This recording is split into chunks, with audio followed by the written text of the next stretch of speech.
2,92,000 voter IDs ऐसी बनी है जिनके कोई एड्रेस नहीं है। एक घर बिहार में बाराचट्टी के इलाके में मकान नंबर 6 में 855 वोटर आईडीज इशू किए गए हैं। तो ये कैसे हो रहा है?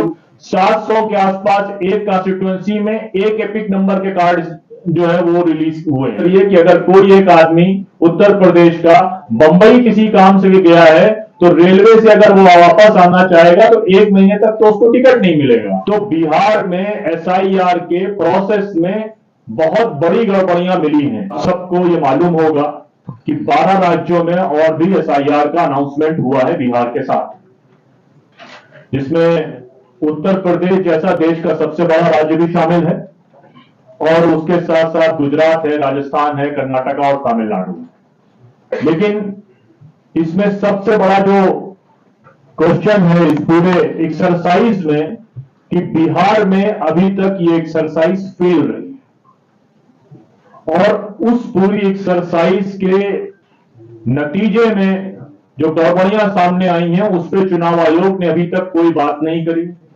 कोई काम नहीं किया। आप सबको मालूम होगा जो 65 लाख लोग निकाले गए उसमें से ये कहा गया कि 22 लाख लोग मर गए हैं। वो तमाम लोग मीडिया के सामने भी आए, सोशल मीडिया के जरिए भी अपनी बात रखी उन्होंने और वो सुप्रीम कोर्ट में भी पहुंचे कि हमको एसआईआर के प्रोसेस से मार दिया गया है, हम जिंदा हैं। अभी तक चुनाव आयोग ने इस बारे में कोई बात नहीं करी कि जिन लोगों के नाम इस गड़बड़ी के कारण चले गए हैं वो इस लोकतांत्रिक पर्व चुनाव में कैसे अपने मताधिकार का प्रयोग करेंगे।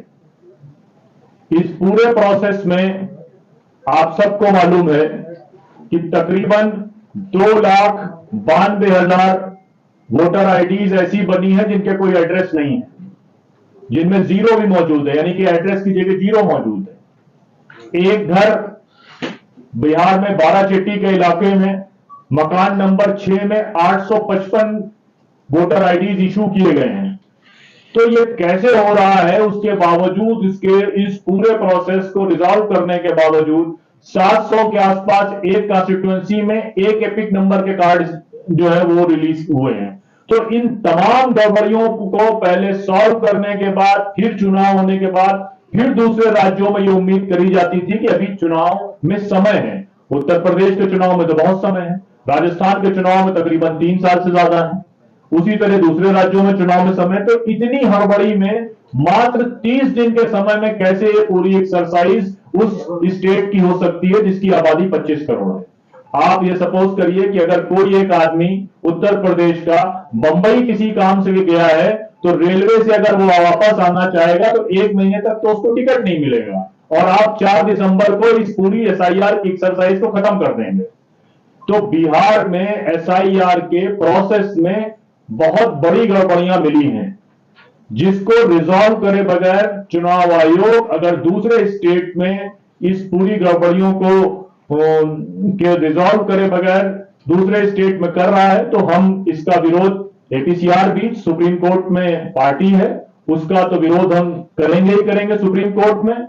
और उसके साथ साथ इस पूरे प्रोसेस में आम आवाम को सहयोग करने के लिए हम कई संगठनों के साथ मिलकर एक हेल्पलाइन भी जारी करेंगे, जिससे उन तमाम राज्यों में जहां साक्षरता दर बहुत कम है, जहां पर लोगों के पास डॉक्यूमेंट नहीं है, उनको सहयोग करके उनका फॉर्म भराया जा सके। क्योंकि बिहार की एसआईआर में यह मालूम चला था कि कोई बीएलओ किसी के घर नहीं गया, मात्र 5% लोग थे जिनको रसीद दी गई।